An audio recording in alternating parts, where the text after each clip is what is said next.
Hola a todos. Bueno, enseguida vamos a hablar sobre el yoga, ya que acabo de publicar un artículo muy interesante en mi blog acerca de esto.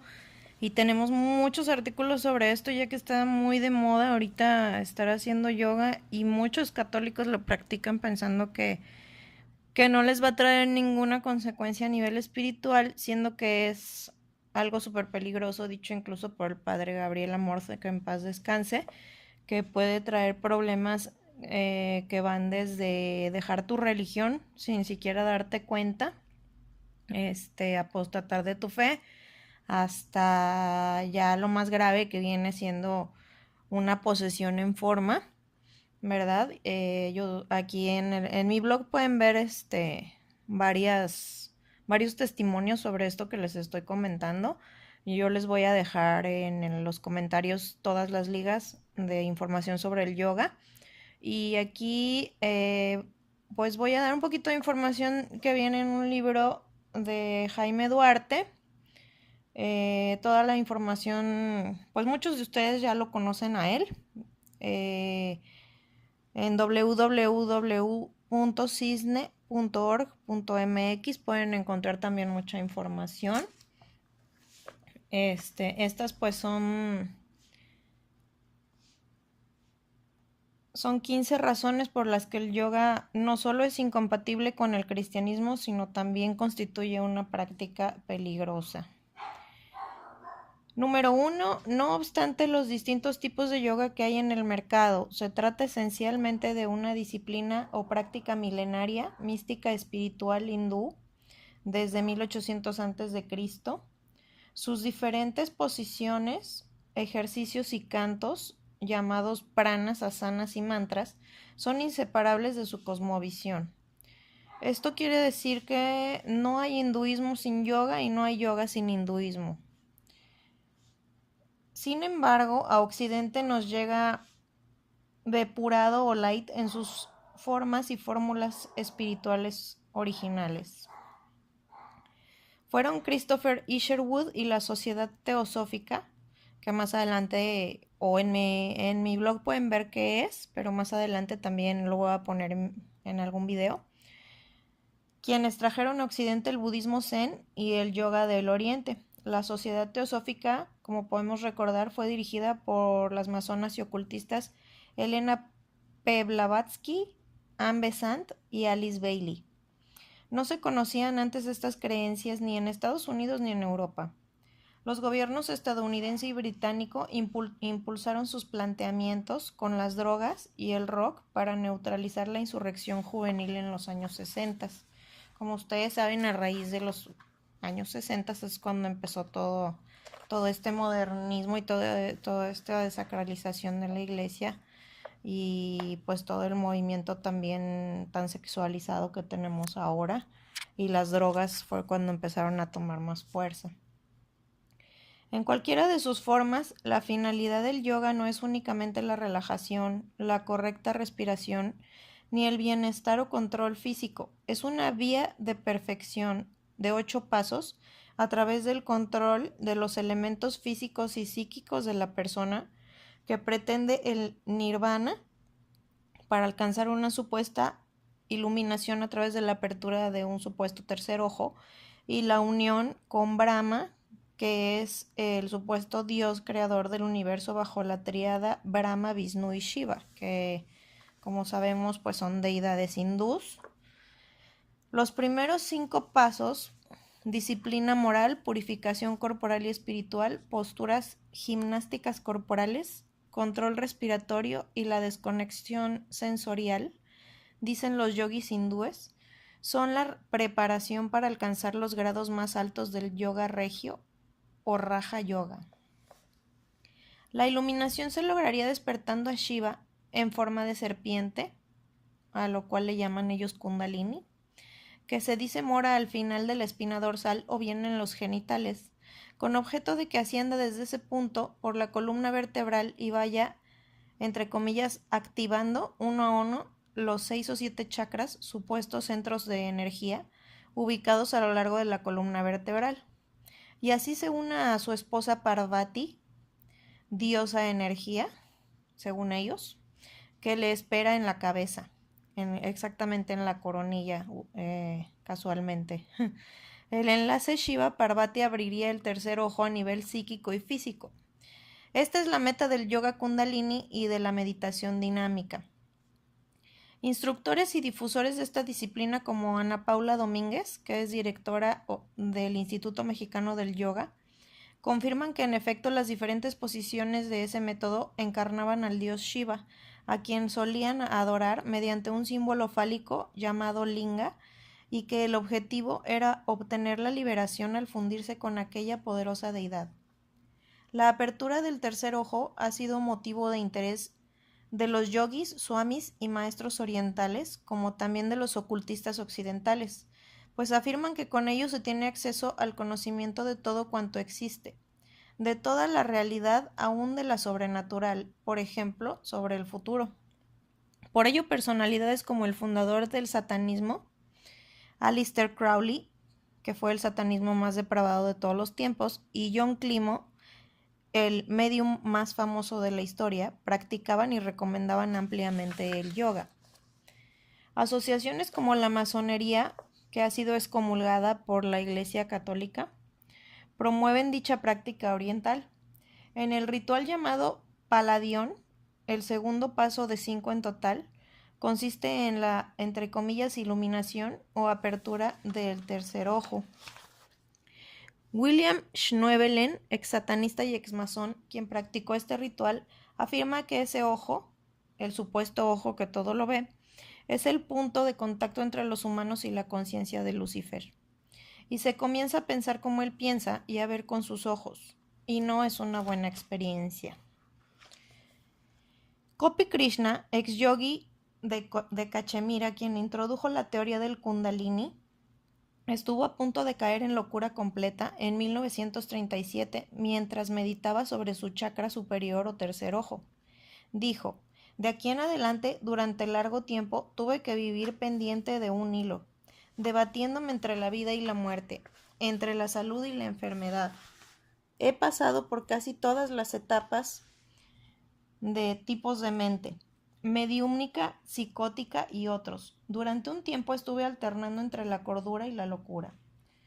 El Swami Pravananda advierte sobre los peligrosos efectos físicos que pueden resultar de los ejercicios de respiración yoga. A menos que se hagan correctamente, hay una buena posibilidad de dañar el cerebro. Y las personas que practican este tipo de respiración sin una supervisión adecuada pueden sufrir una enfermedad que ninguna ciencia o médico conocidos pueden curar.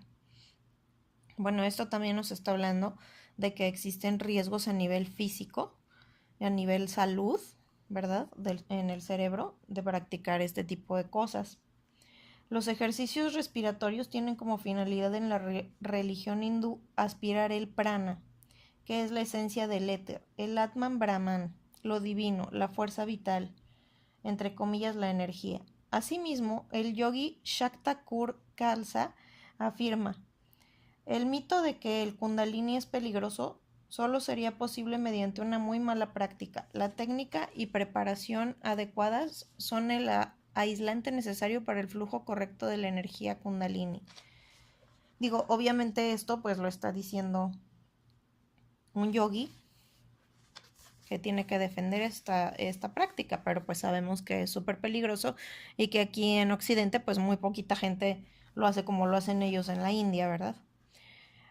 Número 10. Ana Paula Domínguez y Marco Antonio Caram, director de la Casa Tíbet México, reconocieron juntos en el programa radiofónico ¿Qué tal Fernanda? En 2004 que el yoga puede presentar un riesgo para quienes lo practican, debido en parte a que en México existen numerosos institutos o escuelas no autorizados o certificados para enseñarlo. Número 11. El presbítero Manuel Guerra, un importante investigador de las sectas, afirma que es un riesgo suprimir la conciencia, pues según el segundo principio del Sutra, discurso de Buda, el yoga consiste en impedir que la conciencia o pensamiento tome formas diversas, o sea, en la cesación de la actividad mental. Esto quiere decir cuando te dicen que pongas tu mente en blanco y que no pienses en nada y todo eso, a esto se refiere. 12. El presbítero Alfonso Uribe Jaramillo considera: El yoga puede ser instrumento válido para el hindú que busca con sinceridad la salvación y no ha conocido la verdad revelada por el Verbo de Dios. Pero para el cristiano es un camino erizado de peligros y a la larga, si no lo aparta de Jesucristo, lo llevará a una gran confusión, pero no a la verdadera perfección cristiana. Aquí el padre lo que está queriendo decir es que si un hindú no conoce la religión católica y lo está haciendo en ignorancia, pues es válido porque él nació en esa ideología, ¿verdad? Y pues obviamente él no sabe el daño que se está haciendo. El cardenal Norberto Rivera Carrera señala: el yoga es en su esencia un ejercicio espiritual y corporal nacido de la espiritualidad hindú. Las posturas y ejercicios, aunque se presentan como un simple método, son inseparables de su sentido propio en el contexto del hinduismo. El yoga es una introducción a una tradición religiosa muy ajena al cristianismo. La palabra yoga significa unión. Habría que preguntarnos, ¿unión con qué? Creo que todos ya sabemos con qué. 14. El Consejo Pontificio para la Cultura y el Consejo Pontificio para el Diálogo Interreligioso del Vaticano ubican al yoga como parte de las muchas prácticas de New Age o Nueva Era al tiempo de cuestión. 15. Existen ya testimonios de posesiones demoníacas parciales o totales en personas que practicaron el yoga. Personalmente, he sabido de casos así al recurrir los afectados con sacerdotes exorcistas y recibir la atención correspondiente. Los mismos ocultistas y mediums ya mencionados nos confirman lo anterior, pues usaban su cuerpo con esta técnica para entrar en contacto con los, entre comillas, muertos, que en realidad son espíritus malignos. El sacerdote católico hindú James Manhakal, por ejemplo, ha tenido que realizar oraciones de liberación a personas posesas por el maligno porque practicaron yoga y reiki. 80% de quienes han practicado esto y creen en la reencarnación han perdido la fe, señala. El presidente honorario de la Asociación Internacional de Exorcistas, el padre Gabriel Amorth, en paz descanse, indicaba que entre algunos de los factores que inciden en los afectados por el maligno se tienen el sentido materialista y hedonista, la superstición, el espiritismo, la magia, el ocultismo, el yoga, el zen y la meditación trascendental, donde estas últimas prácticas están basadas en la reencarnación, en la disolución del ser humano en la divinidad o en todo caso en doctrinas inaceptables para un cristiano. A menudo con estos métodos de apariencia inocua se llega a estados de alucinación o de esquizofrenia. Por lo tanto, el yoga es una forma actual de idolatría, esoterismo, neopaganismo, ocultismo, adivinación, comunicación mediúmnica y posesión diabólica. No puede usted decirse católico y practicar yoga cristiano, entre comillas. Es una incongruencia. Recuerde que dijo nuestro Señor Jesucristo: no todo aquel que dice Señor, Señor, entrará en el reino de los cielos, sino todo aquel que hace la voluntad de mi Padre que está en los cielos. Mateo 7:21. Ley del karma o reencarnación. Así como la meditación oriental se opone a la oración cristiana y la iluminación a la contemplación y a la santidad, de la misma manera la reencarnación se contrapone a la salvación y a la resurrección que los católicos creemos.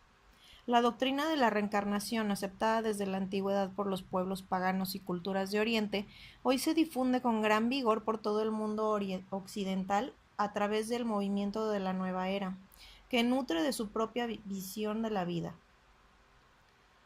De acuerdo con Gerard Encausse, llamado Papus, masón y obispo de la Iglesia gnóstica, esotérica y ocultista, esta es defendida por tres tradiciones: la cabalista, procedente de Egipto y transmitida por los pitagónicos y neoplatónicos; la oriental, transmitida por el budismo; y la revelación moderna del espiritismo.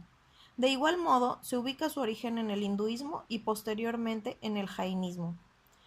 Dicha creencia consiste en la aceptación del renacimiento de las almas, en la transmisión del alma a otros cuerpos físicos o en el sucesivo regreso de las almas a la tierra dentro de otro cuerpo, sea este humano o animal. Es en el hinduismo donde encontramos la creencia de que la persona humana al morir, su alma o atman, transmigra, samsara, a los animales y aún a los vegetales o minerales. Los pitagóricos la denominaban metempsicosis y la vinculaban con la noción de anamnesis, el recuerdo de las vidas anteriores. La reencarnación no se comprende sin la tesis budista e hinduista de la ley del karma, que esencialmente indica Bernard Frank en su Diccionario de la Nueva Era, ley de causa o efecto o retribución de los actos. Todo lo que el hombre hace, dice y piensa, produce efectos benéficos o nefastos, felices o desgraciados, que tienen su prolongación no solo durante la vida presente, sino también después de la muerte. Y karma es un término sánscrito que significa acción, actividad, lo mismo que el griego energeia, que ha dado origen a nuestra palabra energía.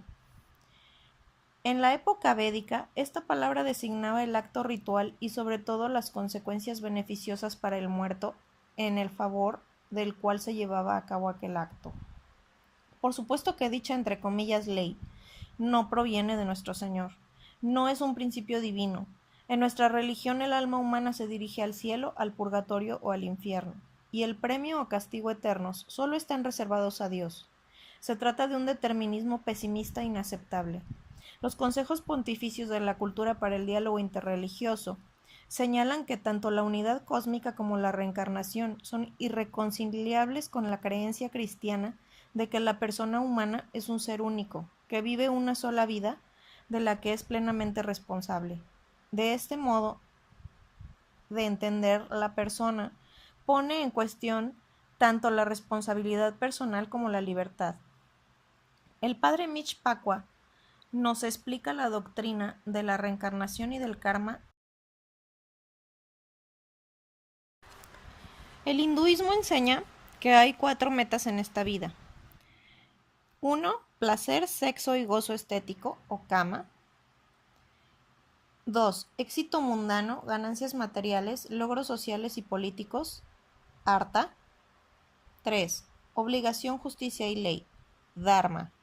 Y 4. Liberación en las esferas religiosa y espiritual de la vida, mukti o moksha. Con todo, al igual que en todas las religiones y filosofías, las personas generalmente no alcanzan sus metas ni viven una felicidad total. Alguna gente incluso elige romper la ley moral y frustra el logro de sus metas. En el hinduismo, dichos errores son vistos como pecados o como imperfecciones de la naturaleza y personalidad humanas. Esto no significa que los seres humanos sean considerados como inherentemente malos en el hinduismo. De hecho, el bien y el mal no son absolutos morales en guerra, sino con el otro. Más bien, la gente debe asumir la responsabilidad por sus pecados e imperfecciones y trabajar para corregirlos.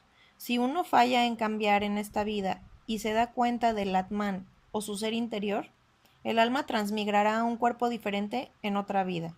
Esta transmigración es llamada samsara. La ley de causa y efecto, o karma, determina a qué clase de cuerpo entrará un alma. Si la persona mejora moralmente, entonces su próximo cuerpo será de un nivel superior. El pecado, entre paréntesis, no entendido en el sentido cristiano, y el error causarán problemas en la siguiente reencarnación. Esta escala de valores para la reencarnación coloca a los insectos y a la mayoría de los animales en el límite más bajo de la escala de transmigración. Un ser humano pecador retornará como animal y un animal continuará descendiendo más y más en la escala de la vida hasta que dicho individuo aprenda a hacerse bueno. En esta escala, la mujer es inferior al hombre. Por tanto, un hombre malo puede regresar como mujer, mientras que una buena mujer puede ascender hasta convertirse en hombre en su próxima vida. Existe igualmente una jerarquía entre las castas, con los brahmanes, originalmente sacerdotes de los conquistadores arios, en primer lugar. La gente buena puede reencarnar en sus vidas futuras en castas superiores. La meta es que un alma altamente desarrollada pueda regresar como una vaca o toro brahmin, que es el estado más avanzado en la tierra. Después de su vida como toro brahmin, un alma puede desprenderse del ciclo de la reencarnación y alcanzar la gran meta de la unión total con Brahma. En ese punto, el alma individual se desintegrará en la grandiosidad de Brahma, como una gota de agua que pierde su individualidad al mezclarse con el océano. En otras palabras, si usted cree en esta doctrina oriental, cabalista y espiritista, entonces significa que es consciente de que al ordenar una hamburguesa Big Mac, está aún triste de comerse a su hermano. Es la razón por la cual las vacas en la India son protegidas, pues son consideradas sagradas, están a un paso de llegar al dios Brahma. O bien, si es congruente con esta idea, debe usted aceptar que si usted es mujer, entonces lo es porque ha sido castigada al portarse mal en su entre comillas vida anterior. Los insectos y todo el resto de los animales están arriba de usted. No se queje. Y si fue varón, algo hizo mal y así le fue. ¿Cómo ve? ¿Verdad que no tiene lógica y es injusta esta ley? De ley no tiene nada, pero allá usted si así lo cree. Este es el fundamento del vegetarianismo y en parte del abuso aceptado por el género femenino de su condición en países asiáticos, ¿lo sabía? La reencarnación es una forma de castigo. ¿Y el perdón y el arrepentimiento dónde quedó? Uno de los métodos de los New Agers que han adoptado para conocer las vidas pasadas o anteriores de sus clientes, es decir, de sus múltiples reencarnaciones, es el hipnotismo, que es una forma de espiritismo. Por eso es bien importante que nunca permitan que los hipnotice nadie. Entre algunos de los promotores y exponentes de la moda de la reencarnación se encuentran Joana García, especialista en terapias del alma, quien maneja en sus libros y conferencias la tesis de la reencarnación. Es autora de Francesco, una vida entre el cielo y la tierra. Francesco decide volver a nacer y salvemos al amor. Dulce Regina, autora del libro Vidas que se repiten. Elizabeth Clare Prophet escribió Almas compañeras y almas gemelas, cómo influye el karma en las relaciones de pareja. Ella se considera la reencarnación de Marta, o sea, la hermana de Lázaro, amigo de Jesús, y es, entre comillas, canalizadora o medium de su esposo fallecido Lanelo. Dirigió la Iglesia Universal y Triunfante a su muerte. Brian L. Weiss, médico y psiquiatra estadounidense, autor de varios trabajos y libros relacionados con la creencia en la reencarnación. Muchos cuerpos, una misma alma y muchas vidas, muchos maestros. Aborda estudios a nivel de sus experiencias psiquiátricas de otras vidas pasadas y futuras. Sus enseñanzas fueron la base de la supuesta terapia regresiva. Y bueno, hasta aquí vamos a llegar en este video. Como pueden ver, el yoga es súper peligroso y además nos aleja totalmente de lo que realmente es nuestra creencia, que es la salvación que vino a darnos nuestro Señor Jesucristo en la cruz.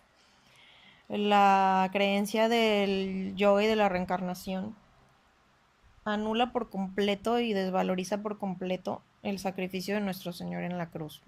Y por supuesto es un pecado muy grave el estar practicando este tipo de cosas a sabiendas pues de que es total y completo paganismo, ¿verdad? Por desgracia, ahorita hay muchos órdenes religiosas, entre ellas los jesuitas, que pues están promoviendo mucho este tipo de prácticas diciendo que no tienen nada de malo, que solamente es un ejercicio, que es para relajarse. La verdad, chavos y chavas, no sirve para relajarse. Yo soy instructora, yo soy entrenadora de fitness y yo les puedo decir que el yoga, pues, la verdad, no sirve para nada. Entonces, yo les recomiendo mejor visitas al Santísimo. Yo les he dejado oraciones en latín. La oración en latín ayuda muchísimo a acercarse a Dios. Existe un libro de Santa Teresa que se llama Oración Mental según Santa Teresa. Ella nos enseña también métodos de meditación que son totalmente católicos para acercarnos a Dios y no tienen nada que ver con este tipo de orientalismos.